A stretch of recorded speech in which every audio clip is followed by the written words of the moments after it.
Official agency records. Unaltered visual proof. Transparent enforcement. This is bodycam incident reports. Stand up, now. You're being detained. I'm disabled. Sitting on a public bench is not a crime. Show me your ID. Don't reach for anything. Can't have it both ways. I'm telling you, this is an unlawful stop. Last warning, get on the ground. I cannot, and your camera's recording every second of this. The morning sun was shining brightly over the manicured grass of Memorial Park. It was 10:15 a.m. a time when the neighborhood was usually quiet save for the distant hum of traffic and the chirping of birds. Sitting on a green metal bench, dressed in pressed khaki slacks and a crisp navy blue polo shirt, was Elias Thorne. At 62 years old, Elias carried himself with a rigid, undeniable dignity. His posture was upright, his gray hair was trimmed close to the scalp in a military fade, and next to his right knee rested a sturdy, polished oak cane. He wasn't doing anything suspicious. He wasn't shouting. He was simply breathing, enjoying the warmth of the sun on his face, trying to ease the stiffness in his joints that plagued him every morning. Standing over him, casting a shadow that Elias found particularly irritating, was Officer Kyle Miller.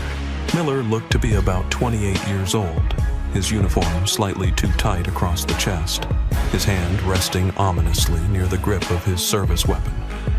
Miller was the type of officer who confused intimidation with authority. He saw a black man sitting alone near a municipal playground, even though the playground was currently empty of children, and decided that this was a problem that needed solving. Miller had been on the force for 4 years, long enough to know the rules, but apparently not long enough to learn respect. "I don't care where you live," Miller snapped, his voice echoing slightly in the empty park. "We've had reports of vagrants in this area. You fit the description. Black male loitering, refusing to move along. Now I am conducting a Terry stop. You are detained. Get up." Elias looked at the young man over the rim of his reading glasses. He didn't blink. He didn't flinch. A Terry stop requires reasonable, articulable suspicion that a crime has been committed, is being committed, or is about to be committed. Elias said, his voice a low, rumbling baritone that commanded attention.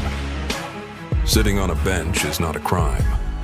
Existing in a public park while black is not a crime. And I am not a vagrant. My name is Elias Thorne, and I am resting my legs. I don't have time for a law lecture from a bum." Miller sneered, stepping closer, invading Elias's personal space. "Last chance. ID, now. I am not refusing to identify myself," Elias said calmly. "But I will not be treated like a criminal. I am reaching for my wallet in my back right pocket. I am telling you this so you don't overreact and do something we'll both regret." "Don't reach for anything," Miller shouted, his hand dropping to unsnap the retention hood of his holster. "Hands where I can see them. Make up your mind, officer," Elias said, placing his hands back on his knees, palms open and visible. "First you want ID, then you scream when I tell you I'm getting it. You are escalating a situation that does not need to exist. Look around you. Who am I threatening? The pigeons." The sheer absurdity of the situation was beginning to draw attention. Across the street, a woman was walking her dog. 2 blocks down, a landscaping crew paused their leaf blowers. But Officer Miller was too far in to back out now. His ego was on the line. He felt that this older man was challenging his dominance, and in Miller's mind, compliance was mandatory regardless of the law. He didn't see a citizen with rights. He saw a subject who was refusing to bow. "You're being belligerent," Miller said, reverting to the catch-all phrase bad officers use when they have no legal leg to stand on. "I'm calling it in. Resisting an officer and disorderly conduct."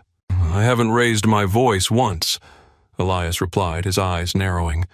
"You are the only one shouting, and before you continue down this road, you should know that you are currently violating my Fourth Amendment rights against unreasonable search and seizure. There is no probable cause here." "I make the probable cause," Miller muttered, reaching for his radio. "Dispatch, this is Unit 4 Alpha. I've got a non-compliant subject at Memorial Park. Requesting backup." Elias shook his head slowly. He had faced down enemy fire in the deserts of Kuwait. He had led men through sandstorms and ambushes. He had retired as a sergeant major after 30 years of service to his country. And now he was being treated like a menace to society by a boy who looked like he hadn't started shaving yet. Before this story takes a darker turn, I need you to do something. Drop a comment below and tell me. Do you think citizens should have to show ID just for sitting in a public park? Yes or no? And if you support our veterans, hit that subscribe button right now. You need to see how this ends. What Officer Kyle Miller didn't know, and didn't care to ask, was the history of the man he was harassing. Elias Thorne was not just a retiree. He was a highly decorated Gulf War veteran. He had been awarded the Silver Star for gallantry in action during Operation Desert Storm, where he had pulled 3 wounded soldiers from a burning Bradley fighting vehicle while under heavy mortar fire. The stiffness in his knees and the ache in his lower back were not just symptoms of old age. They were the lingering reminders of shrapnel and a parachute jump that had gone wrong in 1995. The cane leaning against the bench wasn't a prop. It was a medical necessity prescribed by the Department of Veterans Affairs. Elias had spent his morning at the VA hospital for physical therapy. The therapist had told him to take a walk, but to rest if the pain flared up. That's why he was on the bench. He was following doctor's orders. He was minding his own business. "Officer," Elias said, trying one more time to inject reason into the interaction. "I am a retired sergeant major in the United States Army. I am recovering from injuries sustained in service to this country. If you would simply let me show you my identification without pointing a weapon at me, we could resolve this." "I don't care if you're the President of the United States," Miller spat back. "You disobeyed a lawful order to stand up." "It was not a lawful order," Elias corrected him. "It was a demand based on a hunch, and I physically cannot stand up quickly. My knees are seized up. I need a moment." "You're stalling," Miller said. He stepped forward and kicked the oak cane away from the bench. It clattered onto the concrete path, rolling into the grass. Elias stared at the cane, then looked up at Miller. The calm demeanor he had maintained was beginning to crack, replaced by a cold, simmering fury. "You just destroyed my property and removed my medical device. That is assault, officer." "It's a weapon," Miller retorted. "I secured the scene." From the porch of a bungalow across the street, Mrs. Martha Higgins had seen enough. Martha was 74 years old, the president of the neighborhood watch, and she had known Elias for 15 years. She knew he brought her trash cans in when it rained. She knew he organized the neighborhood 4th of July barbecue. She grabbed her smartphone, walked out onto her lawn, and hit record. She didn't say a word. She just zoomed in. "I'm warning you." Miller set his hand, now gripping his baton. "Get on the ground." "I cannot get on the ground," Elias said, enunciating every syllable.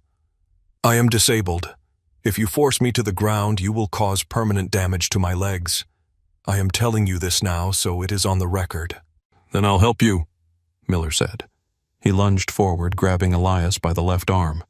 "Do not touch me," Elias barked, his command voice surfacing. It was the voice that had made privates tremble in basic training. It stopped Miller for a split second. "I am not resisting, but I do not consent to this contact. You are hurting me." Miller yanked Elias's arm, pulling the older man forward. Elias groaned in pain as his bad knee twisted. He tried to brace himself with his right leg, but without his cane he was unstable.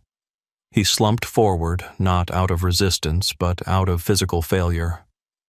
"Stop resisting!" Miller screamed for the benefit of the imaginary audience he thought would support him.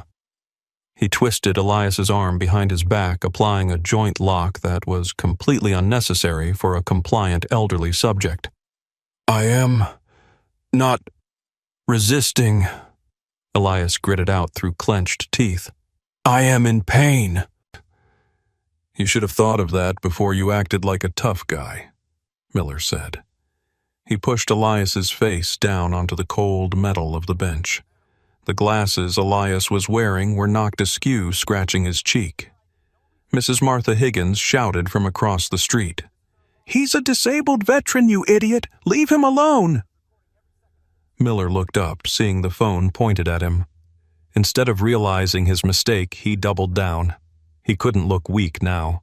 He whipped out his handcuffs. "You're under arrest," Miller announced. "For what?" Elias gasped, the pressure on his shoulder becoming unbearable. "Obstruction of justice, disorderly conduct, and resisting arrest." "There was no arrest to resist until you put your hands on me," Elias said, his cheek pressed against the green metal slats. "You are manufacturing crimes to cover up your incompetence." "Shut up," Miller said, ratcheting the cuffs tight. Too tight. The metal bit into the skin of Elias's wrists. Miller hauled Elias up. Elias cried out as his legs struggled to support his weight. "My cane," Elias said. "I need my cane." "You can get it later," Miller said, shoving him toward the patrol car parked at the curb. Elias limped, dragging his right foot. He held his head high despite the humiliation. He looked directly at Mrs. Higgins' camera as he passed. He didn't look like a criminal. He looked like a prisoner of war who was keeping his honor intact. Miller opened the back door of the cruiser and pushed Elias inside. The space was cramped. Elias had to twist his body awkwardly to fit his stiff legs in. Miller slammed the door, sealing Elias in the humid, plastic-smelling cage. Miller walked back, picked up the cane from the grass and threw it into the trunk of the car. He didn't bag it as evidence. He just tossed it in. Then he got into the driver's seat, breathing heavily, adrenaline pumping through his veins. He felt powerful. He had won the encounter. He had no idea he had just ended his own career. Inside the patrol car, Elias Thorne sat in silence. The pain in his knees was a throbbing fire, and the handcuffs were cutting off circulation to his thumbs, but he refused to complain to Officer Miller. He utilized a technique he had learned decades ago during SEER survival evasion resistance and escape school. Compartmentalize the pain, focus, the mind observe everything. He watched Officer Miller in the rearview mirror.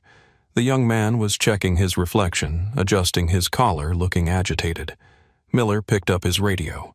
"Dispatch suspect in custody, en route to the station. Mileage starting at 45,200. Elias memorized the time on the dashboard clock, 10:28 a.m. He memorized the route Miller took, noting that Miller was driving 10 miles over the speed limit without lights or sirens.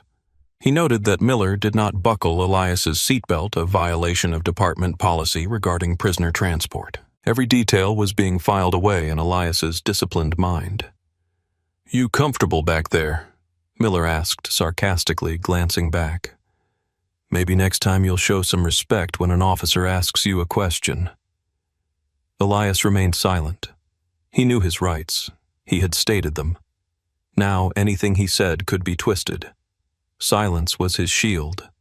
Miranda hadn't been read yet, but Elias knew the game. He wasn't going to give Miller a single word to use in a report. "Yeah, that's what I thought. Quiet now." Miller laughed nervously. The silence was actually unnerving him. Usually people begged or screamed or cursed. Elias just stared at the back of Miller's head with an intensity that burned. The drive to the precinct took 15 minutes. When they pulled into the Sallyport, the automatic garage door rumbled down behind them, sealing them in the concrete intake area. Miller hauled Elias out of the car. "Walk," Miller ordered. "I am walking as best I can without my prescribed medical device," Elias said calmly. They entered the processing area. The air smelled of industrial cleaner and stale coffee. Behind the high intake desk sat Desk Sergeant Thomas Kowalski. Kowalski was a legend in the department, a 58-year-old former Marine who had seen everything done, everything, and had zero tolerance for nonsense. He was 2 months away from retirement and spent his days ensuring that the paperwork was perfect. Kowalski looked up from his computer screen. He saw Miller looking flushed and aggressive, pushing a well-dressed older black man who was clearly in physical distress. Kowalski's eyes narrowed. He looked at Elias's haircut, high and tight gray but precise. He looked at Elias's bearing.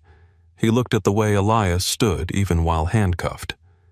Game recognizes game. "What do we have here, Miller?" Kowalski asked, his voice gravelly. "Disorderly conduct. Resisting failure to identify." Miller rattled off, placing Elias's wallet and the cane which he had retrieved from the trunk onto the counter. "Failure to identify," Kowalski repeated. "Did he have ID on him?" "He wouldn't show it. He was reaching for it in a threatening manner." Miller lied. "I see," Kowalski said. He looked at Elias. "Sir, are you injured? You're favoring that right leg."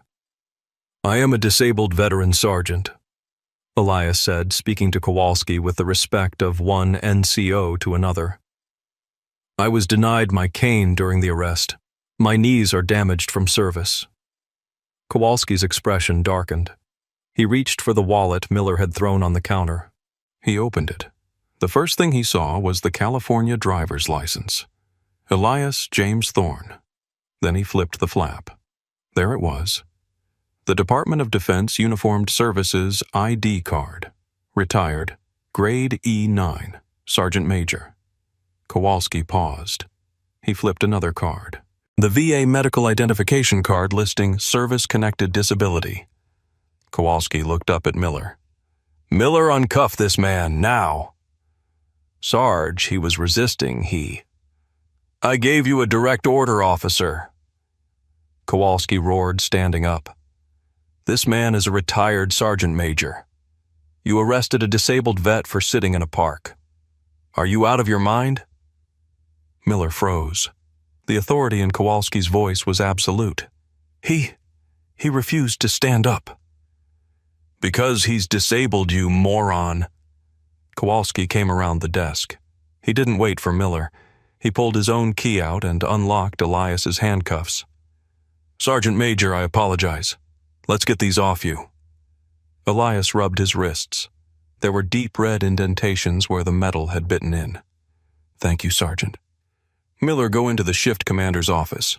Don't speak to anyone. Just sit there," Kowalski ordered. "But the charges," Miller started. "There are no charges," Kowalski said, his voice dropping to a dangerous whisper.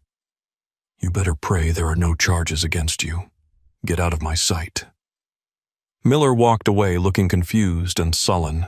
He still didn't understand the magnitude of what he had done. Kowalski turned back to Elias. "Sergeant Major, can I get you a chair? Some water, I'll get the lieutenant down here immediately." "I'll take the chair, Sergeant," Elias said, sitting down heavily and taking his cane. "But don't tear up that booking sheet just yet. I want everything documented. I was brought in here against my will. I want the record to reflect that." "Sir, we can release you right now," Kowalski said gently. "We can call it a misunderstanding. You walk out the door, we drive you home." Elias looked at Kowalski. He saw a good man, a fellow soldier, trying to do a solid. But this was bigger than professional courtesy. "Sergeant, if I walk out that door now without a paper trail, that boy out there learns nothing. And the next time he sees a black man on a bench who doesn't have a sergeant major's ID in his pocket, he's going to do it again. And that man might not survive it.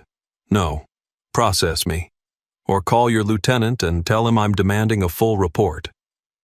Kowalski nodded slowly. He understood. "I'll call the lieutenant. You sit tight, Top." Lieutenant Greg Harrison was having a quiet Tuesday until his office phone rang. It was Kowalski. "LT, you need to get down to processing. We have a situation with a capital S." Harrison walked into the processing area and saw the scene. An elderly, dignified black man sitting in a holding chair massaging his knees. Kowalski standing guard like a sentry. Officer Miller nowhere to be seen.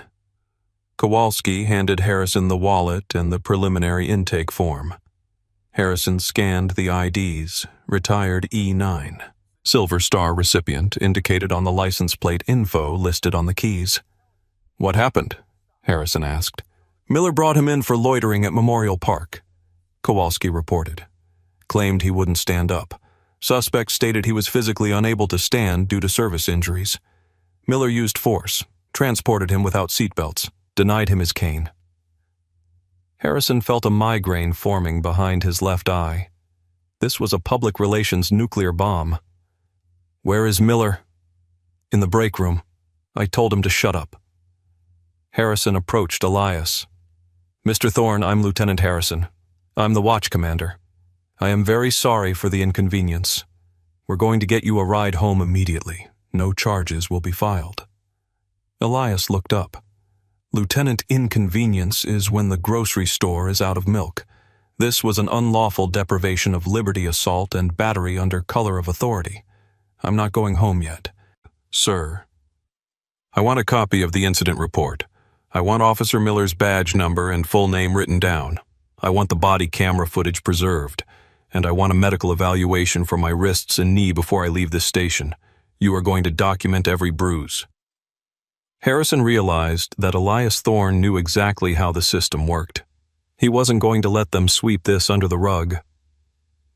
"Sir, we can certainly preserve the evidence," Harrison said, trying to remain calm. "But you don't need to stay here. We can handle the medical." "I am staying right here until my lawyer arrives," Elias said. "I used my one phone call while Sergeant Kowalski was briefing you. Samuel Vance is on his way." Harrison's face went pale. Samuel Vance wasn't just a lawyer. He was the civil rights attorney in the state. He was a shark in a three-piece suit who ate police departments for lunch. And coincidentally, he was an old friend of Elias from their VFW post. "Mr. Vance is coming here." "He is," Elias said. "So I suggest you go check that body camera footage right now, Lieutenant. Because when Sam gets here, he's going to want to see it too." Harrison went back to his office and pulled up the server. He found Miller's upload. He hit play. He watched the sunlit park. He heard Elias's calm voice. He heard Miller's aggression. He saw the kick that sent the cane flying. He saw the twist of the arm. He heard the neighbors screaming that Elias was a veteran. "My God," Harrison whispered. It was worse than he thought. There was absolutely no probable cause. Miller had just bullied an old man because he could. Harrison called the captain at home. "Cap, you need to come in. We have a major problem. Miller arrested a Silver Star recipient for sitting on a bench. Samuel Vance is on his way. And, Cap, the video is bad. It's really bad." Meanwhile, in the break room, Officer Miller was texting his union rep. He still felt he was in the right. "Guy was non-compliant," he typed. "Sarge is blowing this out of proportion." He had no idea that in the processing room the machinery of justice was already turning against him, fueled by the very rigidity and discipline Elias Thorne had lived his life by. By the time Samuel Vance walked into the station wearing a tailored suit and carrying a leather briefcase, the mood in the precinct was funeral. Vance didn't even stop at the desk. He walked straight to Elias, shook his hand, and then turned to Lieutenant Harrison. "Lieutenant," Vance said, his voice smooth like velvet over gravel, "my client has been unlawfully seized. I assume you are preparing the release paperwork and the preservation orders for all data related to Officer Kyle Miller." "We are Mr. Vance," Harrison said. "Good. We're going to the hospital now for a documented injury report. We will be in touch." Vance helped Elias up. Elias took his cane, straightened his polo shirt, and looked at the station around him. "You have good men here, Lieutenant," Elias said, nodding at Kowalski. "But you have a cancer in your ranks. You best cut it out before it kills the whole body." They walked out into the afternoon sun. Elias Thorne had entered in handcuffs. He left as a plaintiff. And the fight had just begun. The lawsuit was filed 48 hours later. Thorne versus City of Springfield et al. It alleged violations of the 4th and 14th Amendments, false imprisonment, assault, and battery. But before the court clerk even stamped the papers, the court of public opinion was already in session. Mrs. Martha Higgins' video hit the internet on Wednesday evening. She had posted it to her Facebook page with the caption, Our neighborhood hero, Sergeant Major Thorne, getting treated like a dog by the police. Shameful. Within 3 hours, it had 10,000 shares. By Thursday morning, it was on the front page of Reddit. By Thursday afternoon, it was on CNN. The visuals were devastating. A young white officer kicking a cane away from an elderly black man. The audio was crystal clear. "I am a disabled veteran. I cannot stand up." The juxtaposition of Elias's dignity against Miller's cruelty was impossible to ignore. Veterans groups went ballistic. The VFW, the American Legion, and the Disabled American Veterans issued a joint statement condemning the arrest. The hashtag stand with Elias began trending. People were furious not just because he was a veteran, but because he was a human being minding his own business. The police department tried to get ahead of it. The chief of police, a man named Roberts, held a press conference. He looked tired. "We are aware of the incident involving Mr. Elias Thorne," Chief Roberts read from a prepared statement. "We take these allegations seriously. Officer Miller has been placed on administrative leave pending an internal investigation. We ask the public for patience." But the public had no patience. They had eyes. Samuel Vance held his own press conference on the steps of the federal courthouse. Elias stood next to him, leaning on his cane, wearing his dress blues. He didn't speak. His uniform spoke for him. The rows of ribbons, the silver star, the stripes on his sleeves. "This uniform represents 30 years of protecting the freedoms of every American," Vance told the cameras, "including the freedom to sit on a park bench without being molested by the government. Officer Miller didn't just assault a man, he assaulted the Constitution. We are not just seeking damages, we are seeking change." Back at the precinct, the morale had tanked. Good officers were being screamed at on the street. "You gonna arrest my grandpa too?" people shouted. The actions of one man were tainting the badge for everyone. Internal Affairs investigator Maria Gonzalez was assigned the case. She was thorough and merciless. She pulled Miller's file. What she found was a pattern that had been ignored for too long. Over his 4 years, Miller had a statistically improbable rate of Terry stops.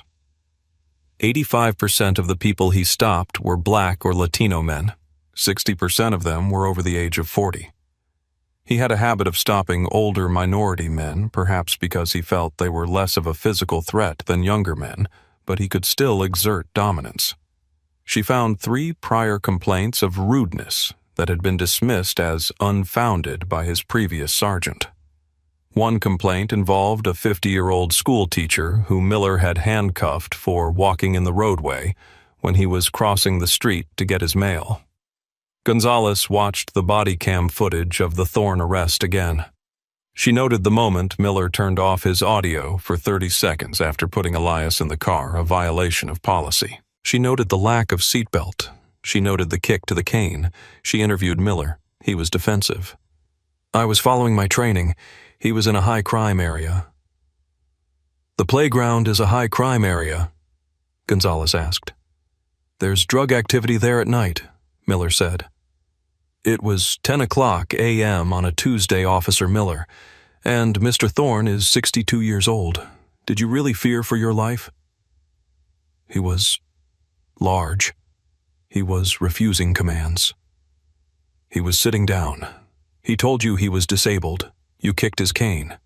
Do you know what the optics of that are, let alone the legality?" Miller remained silent. For the first time, the arrogance was gone, replaced by the sinking realization that his union rep couldn't save him this time. The blue wall of silence was crumbling because nobody wanted to stand behind the man who handcuffed a Silver Star recipient. As the weeks went on, the investigation into Officer Miller peeled back layers of systemic failure that went beyond just one bad apple. Samuel Vance, through the discovery process of the lawsuit, demanded 5 years of stop-and-frisk data from the department. The data was damning.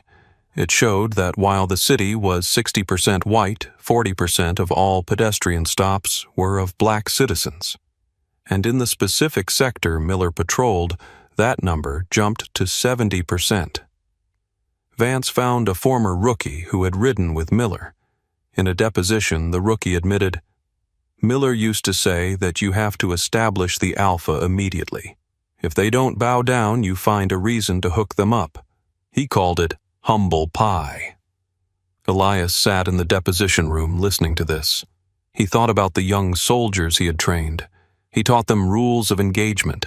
He taught them that deadly force was a last resort. He taught them that you protect the weak. Miller had been taught or had decided that the badge made him a king. The city attorney looked at the deposition transcripts. He looked at the video again. He looked at the public polling numbers. "We need to settle," the city attorney told the mayor. "If this goes to a jury, they will give Thorne the keys to the city, and Miller needs to be gone, not just fired, decertified. He can't be a cop anywhere else." The negotiations began, but Elias had a condition. It wasn't just about the money. "I want an apology," Elias told Vance. "Not from the city, but from Miller. And I want the department to implement mandatory de-escalation training led by outside experts. And I want a citizen review board with subpoena power." "They might fight the review board," Vance warned. "Then we go to trial," Elias said. "I've been in trenches before, Sam. I can wait." The city folded. They couldn't risk the trial. The optics of putting Elias Thorne on the stand, detailing his service to the country, while the defense tried to justify Miller's actions, would be a disaster. 6 months after the incident, the settlement was announced. The city would pay Elias Thorne $1.2 million. The department agreed to a consent decree to overhaul their stop procedures. And most importantly, Officer Kyle Miller was fired. The police chief wrote a letter to the state licensing board recommending that Miller's peace officer certification be revoked. Miller tried to fight it, but the video was his undoing. The board voted unanimously. Kyle Miller would never carry a badge or a gun again. But the story didn't end with the check. The fallout from the Thorne case triggered a statewide review of police interactions with veterans. It turned out Elias wasn't alone. There were dozens of cases of veterans, especially those with PTSD or physical disabilities, being mistreated by police who mistook their symptoms for intoxication or belligerence. Elias took his settlement money and did something that surprised no one who knew him. He didn't buy a new house. He didn't buy a fancy car. He established the Thorne Legal Defense Fund for veterans. The fund was dedicated to providing legal representation for veterans who had been victims of police misconduct. He also partnered with the local VA to create a training program for police officers. The program was called Service to Service. It brought veterans and police officers together. Officers learned how to recognize service-connected disabilities. They learned that a veteran reaching for their waistband might be reaching for a colostomy bag, not a gun. They learned that a veteran not responding to commands might have hearing loss from artillery fire. Elias himself showed up to the first training session. The room was full of rookie officers. They looked nervous. Elias walked to the front of the room leaning on his cane. He looked at them. "I am not here to hate the police," Elias said. "I spent 30 years in uniform. I know what it means to serve. But service means sacrifice. It means discipline. It means you hold yourself to a higher standard than the people you protect.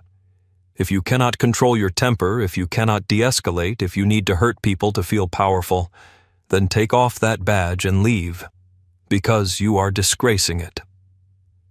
The room was silent. You could hear a pin drop. Elias continued.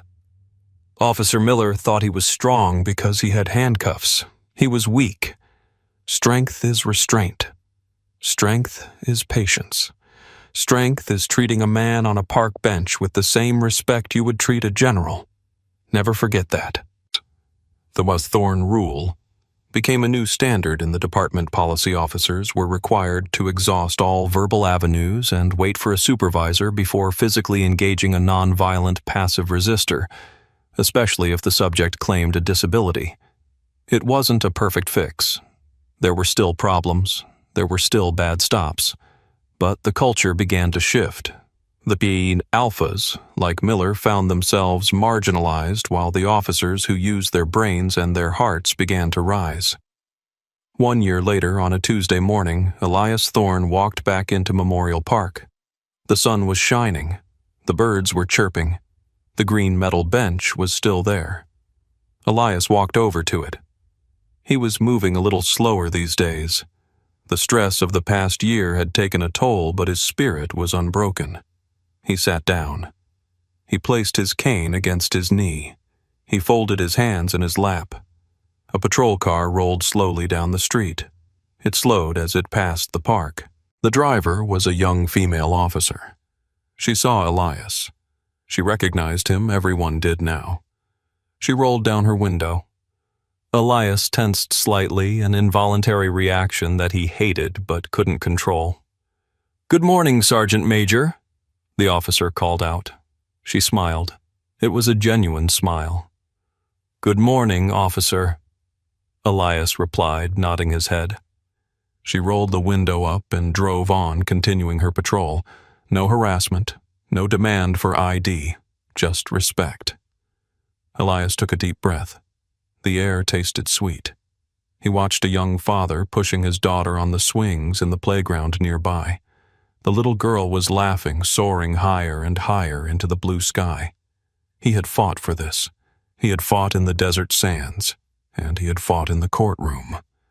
He had fought so that he could sit on this bench in this country and be at peace. It shouldn't have been this hard. It shouldn't have taken a viral video and a lawsuit to get a police officer to follow the law.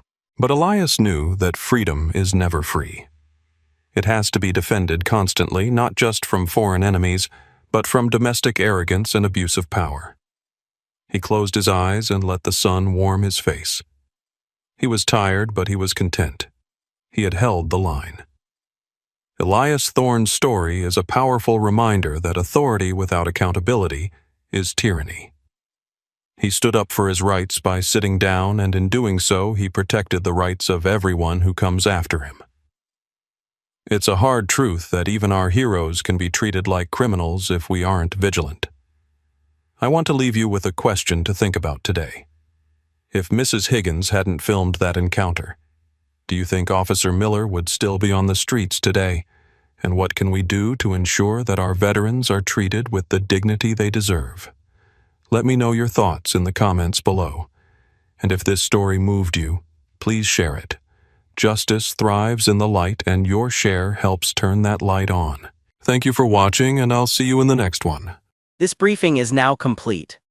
For more factual case reviews, please like and subscribe. Thanks for watching Bodycam Incident Reports.